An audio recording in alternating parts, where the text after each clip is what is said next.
Okay, we'll begin.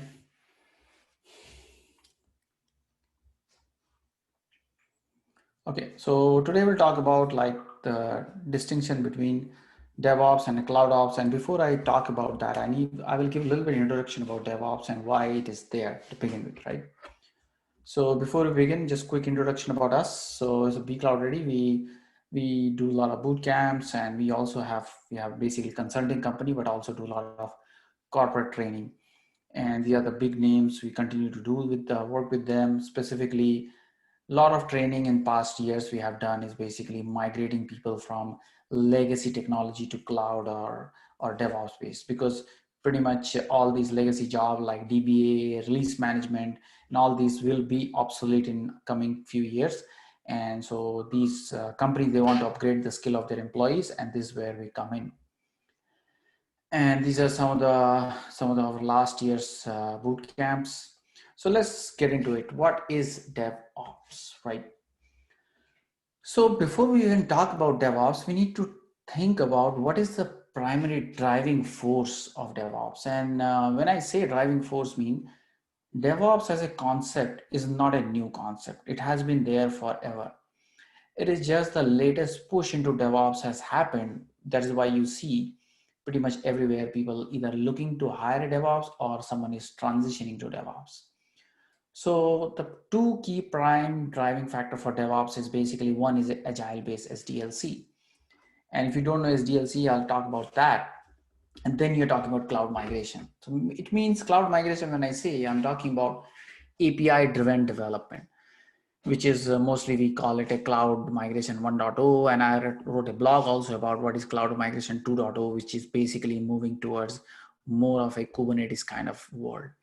And with that, you will need more than ever DevOps people. And that's what actually combine effort less to growth of DevOps. So let's talk about what is SDLC. SDLC stands for Software Development Lifecycle, and it typically has these kind of waterfall style. You have a requirement, you design, development, testing, and implement. So it is pretty much like any project you are building, or you're building a house, anything you can think of that. You basically, for building a house, you create a architecture diagram, then you design it, then you hire contractors, they do the testing, they do the build, and eventually you move into the house. So this is pretty much the case with software as well. And in this kind of approach, pretty much, I will take an example that the release management. Release management pretty much suits very well in this phase, because you have a very structured way of delivering your code into production. And then you usually have a release manager who is a gatekeeper of the what code goes in and out in the development pipeline or also in the production. So you need someone to keep track of that. And based on that release, for example, I have 1.0, and then you create a minor releases like as the bug fixes come on. So 1.1, 1.3, 1.3C, A, B, different naming convention people use based on which organization you are. So that works pretty well. Like Waterfall has been a very successful model for almost 2-3 decades, I would say, to say the least. And it is very good in many ways, but of course there are certain limitations to waterfall model. The biggest limitations being that it works very well for a very structured and mature business or a mature process. If your process is changing very rapidly, it doesn't work because there is a no full feedback loop. And also sometimes it gives you a false impression of things are moving even though they are not moving. For example, you are moving from design to development phase, and you say, okay, my basically I'm making progress because I'm moving to the next stage. But who knows, the design itself is wrong. It has not been validated. And the developer is possibly working on the wrong requirement, and which could actually lead to a testing and when you deliver a product which is good for nothing. So that happens really a lot in a waterfall model.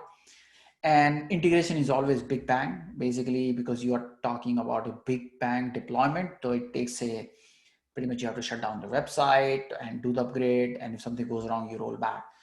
So, and very little opportunity to get a review from the end customer. So software development lifecycle pretty much have like, if you try to do in a circular fashion, software development cycle, in a very simple way, that is how you achieve agile, right? So talk an example, if I'm talking about software development lifecycle, different roles, job roles associated with it will be like a business owner, product owner, planning, to the point that you have operation and maintenance done by mostly operation people, right? This is a traditional SDLC model.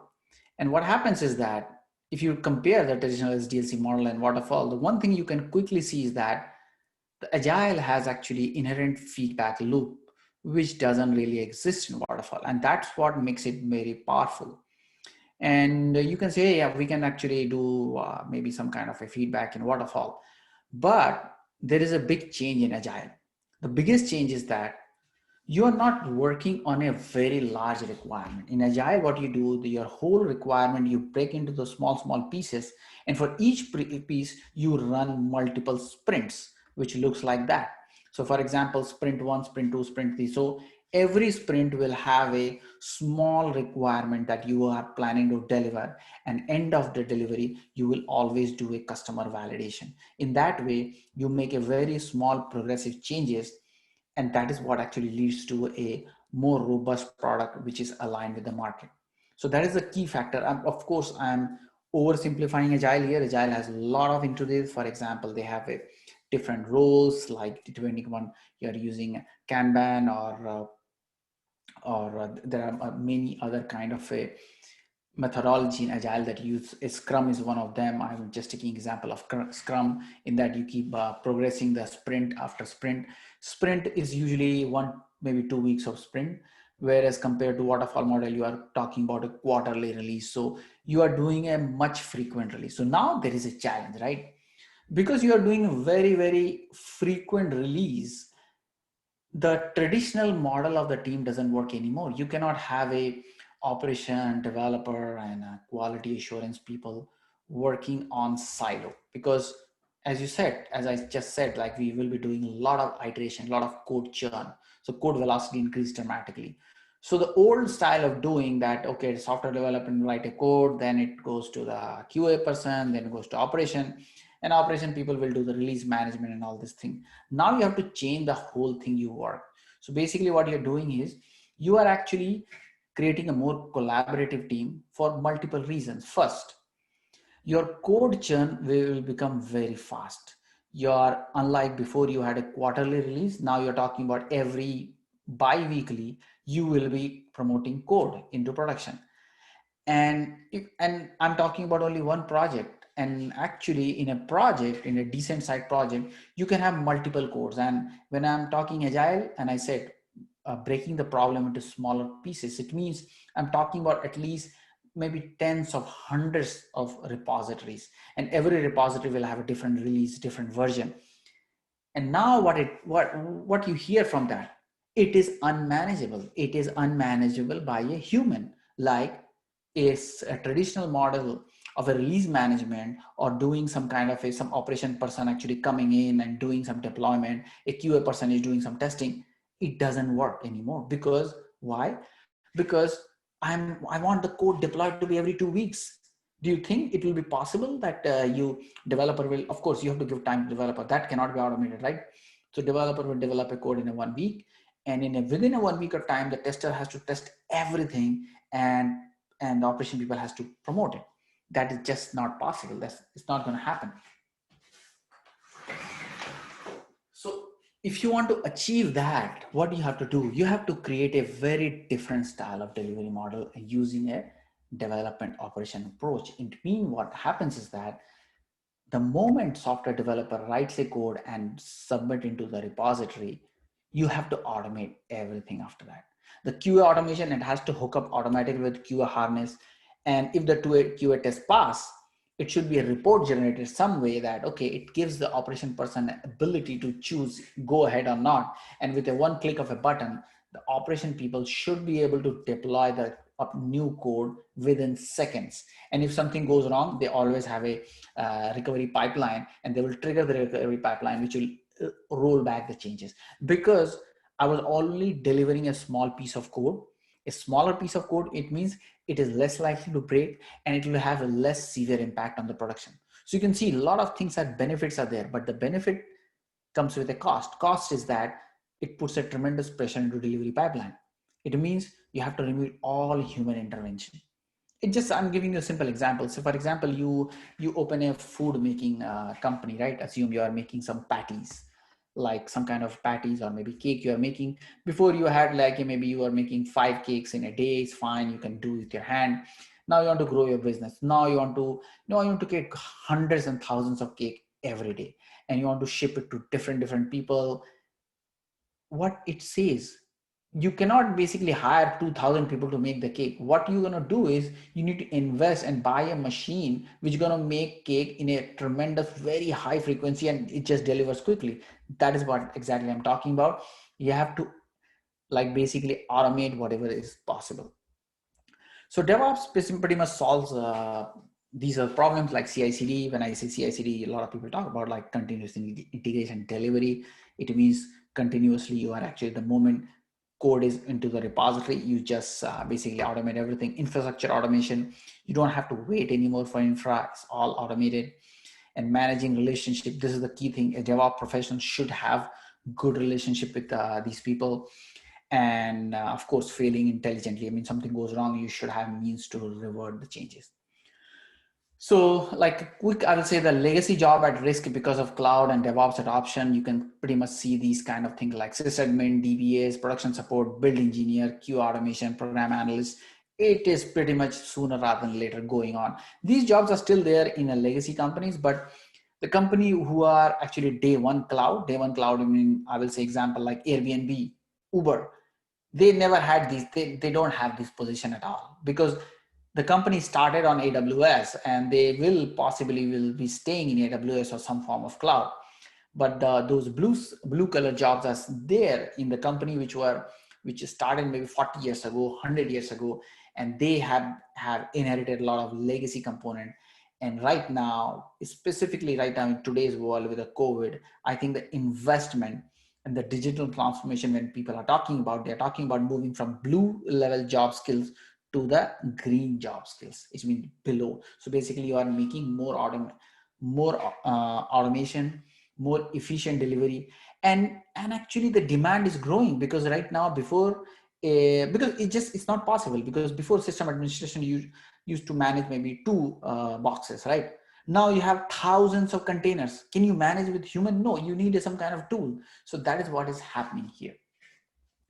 So I'll say the legacy job to the cloud. So pretty much if you combine all these jobs like sysadmin, DBA, configuration management, and you are talking about the build engineer, production support, platform, all combined to a one giant job description, which is called DevOps.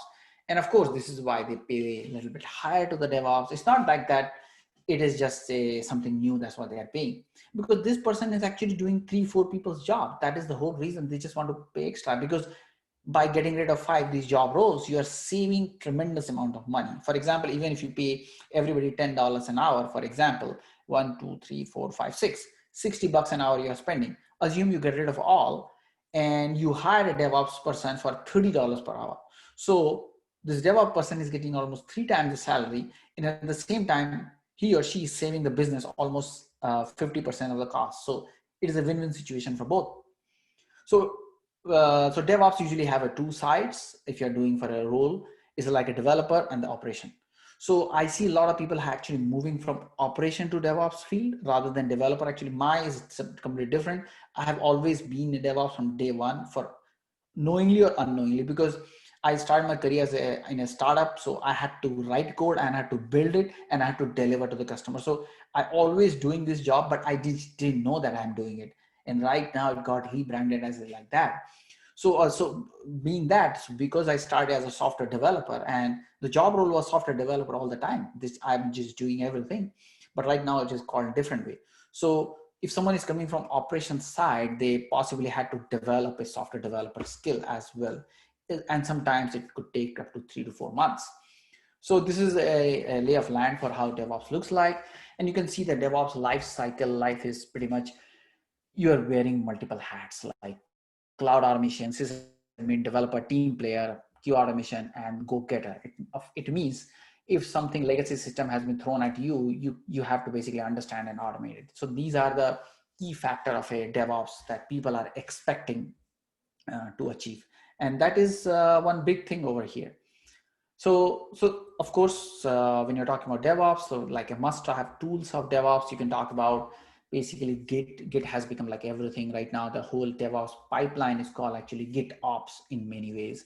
And Linux is a mandatory because pretty much everything in the cloud is Linux. And of course, some or other kind of automation tool. Right now, Ansible is very hot and it is very easy to use and it works. Terraform, specifically if you are a cloud native platform, Terraform is a must go for you.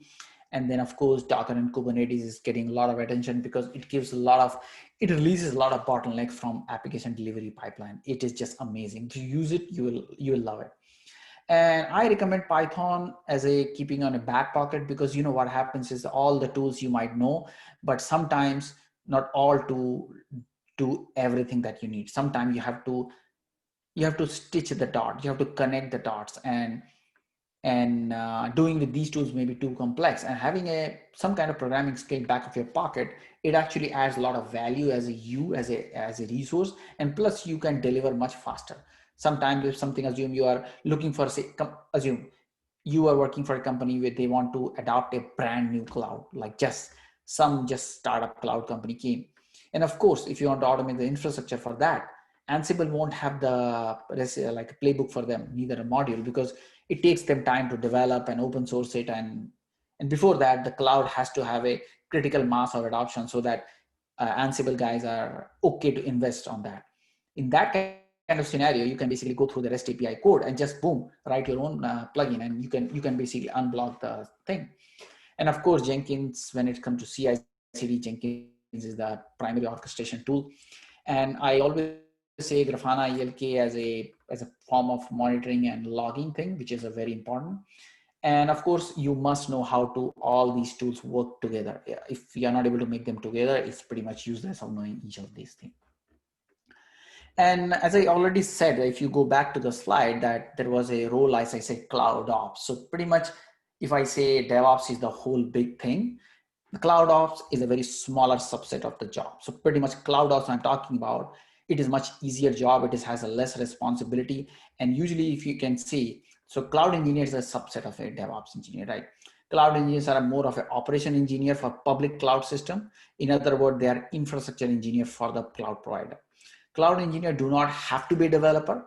And actually most of these are actually DevOps. Basically, most cloud engineers I've seen, what they do is they basically log into Amazon console and just create those things. So these are mostly, I will say, coming from absolutely operation background, like network background, or maybe they are operation people. For them, it is a low hanging fruit. And that is a pretty incredible that you can actually transition your career from traditional maybe operation people to a cloud operation person. And recommended to have a cloud certification for these type of people, because the only thing you're going to sell is your past experience plus you know something about cloud. And as I said, you don't need to be a developer for this job. So DevOps engineer develop fully automated pipeline, which includes supporting the developer and everything. But cloud engineer uses existing cloud public infrastructure tool to automate infrastructure. So it's a little bit different. I know for some people who may be new here, they are thinking, oh, this guy's talking the same thing twice, but actually it's very different. Developing a fully automated code delivery pipeline is much more complex than actually spinning a bunch of VMs or creating clusters on Amazon. It's a completely different ballgame. So it is relatively easy to start cloud engineer role, and it's a relatively smooth learning curve because you don't have to learn so many things. The biggest thing I will say, you don't have to develop a developer mindset, which takes 2 to 3 months to say the least. I mean, you just cannot become developer. You just, there is no button like you switch on. So you have to inculcate a habit of doing it and approaching the problem in a different way. For example, if someone throws a problem at me, okay, can you do this? So a operation person, what they do, they first try to find a tool which can do something for them, right? They will go to Google and here, there, how you did it. So possibly they will take maybe 2 to 3 weeks to find the tool, and they will do a proof of concept and they will implement it. For a developer, they will take a completely different approach. They will say, oh, okay, let me write the code. And maybe case to case basis, sometimes developer might be quicker, sometimes operation people might be quicker. So it's just the approach. But having a DevOps person, they will think of it combined approach. They will try to see, okay, what is the low hanging fruit? Okay, this tool maybe does 50% of the work, but 50% thing I can automate, I can code it. So that is how if you apply a DevOps approach to solve a problem, you will be much faster from either side of it. So that is a skill to have. So it's, of course, is more suitable for organizations. They are day one cloud, like they have never had any public cloud or private cloud or any legacy setup. So for them, it is pretty good. So this is all about so CloudOps. So this is a quick recap, and yeah. So I think if you have guys have any question, you can write the question or maybe go to the Q&A section. You can type it. I'll be more than happy to answer. So our upcoming webinar is basically coming on 6th October. It's Introduction to Technology for Recruiters. It's specifically designed for recruiters. We have been doing it for over a year, and we have trained hundreds of recruiters on that. So it is a live session, and plus apart from that, those who subscribe for that, they will get a unlimited access to our recruiter self-paced library videos, so that they can follow it on later on, or also they get a support on a Slack channel. And then every Wednesday, we have a journey to become a DevOps or a data professional webinar, which basically we discuss about how to get into a field specifically for people who want to transition to DevOps or maybe want to transition to data engineering role. So we have a full three months training program for those people. And we talk in a very detail on that about. So I'll encourage you to join that Wednesday webinar to get all you can feel free to ask any question during that time. So I think that's it. And that's it for this webinar. And I will give you maybe a couple of minutes. If you have, please feel free to type in the questions.